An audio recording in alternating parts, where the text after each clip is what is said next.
তো এই মুহূর্তে ভিসা হচ্ছে না, এটা সম্পূর্ণ বাজে কথা। যাদের ভিসা পাওয়ার দরকার তারা ঠিকই পাচ্ছে। হ্যাঁ, সেটা ঠিক যে সংখ্যায় হয়তোবা স্বাভাবিকের তুলনায় অনেকটাই কম। তবে হচ্ছে, এটা সত্য। আসসালামু আলাইকুম ভিউয়ার্স, আশা করি সবাই ভালো আছেন। তো আজকে আমরা চলে এসেছি ইন্ডিয়ান ভিসা সম্পর্কিত নতুন কিছু আপডেট তথ্য নিয়ে।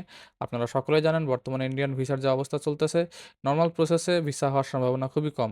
তো কন্টাক্টের মাধ্যমে প্রতিনিয়ত ভিসা হচ্ছে, আমার সাবস্ক্রাইবারদের ভেতরে কিন্তু প্রতিনিয়ত ভিসা পাচ্ছে।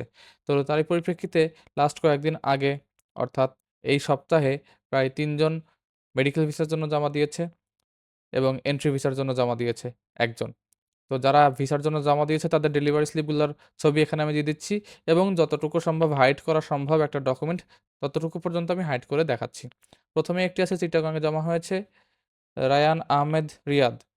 এনার হচ্ছে গত বৃহস্পতিবার জমা হয়েছে। অর্থাৎ আজকে শুক্রবার, কালকে তার জমাটা হয়েছে। তিনি এন্ট্রি ভিসার জন্য জমা দিয়েছে। তারপরে আছে আলম হাসান। ইনি মূলত মেডিকেল ভিসার জন্য জমা দিয়েছে, ঢাকা যমুনা ফিউচার পার্কে জমা দিয়েছে।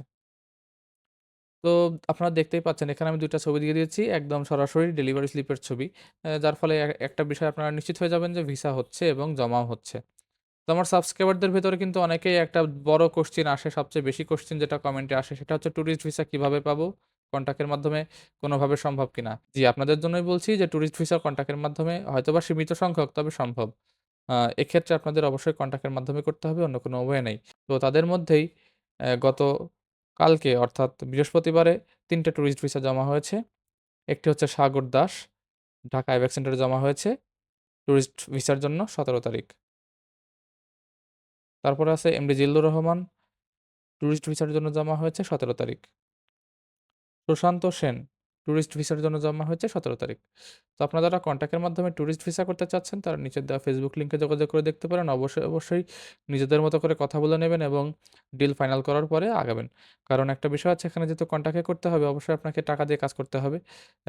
টাকা দিয়ে কাজ করার আগে অবশ্যই তার ডকুমেন্টস চেয়ে নিবেন। কারণ যেহেতু অনলাইনে এখন প্রতারণা বেড়ে গিয়েছে, তার পরিপ্রেক্ষিতে আপনারা চাইলে তার পাসপোর্ট, এনআইডি কার্ড অথবা আইডি কার্ড এগুলো রেখে দিতে পারেন। এগুলো আপনাদের জন্য সিকিউরিটি হিসাবে অবশ্যই কাজে আসবে। তো আজকের মতো এ পর্যন্তই। পরবর্তীতে নতুন ভিডিওর জন্য আমাদের চ্যানেলটি সাবস্ক্রাইব করে রাখতে পারেন। আল্লাহ হাফেজ।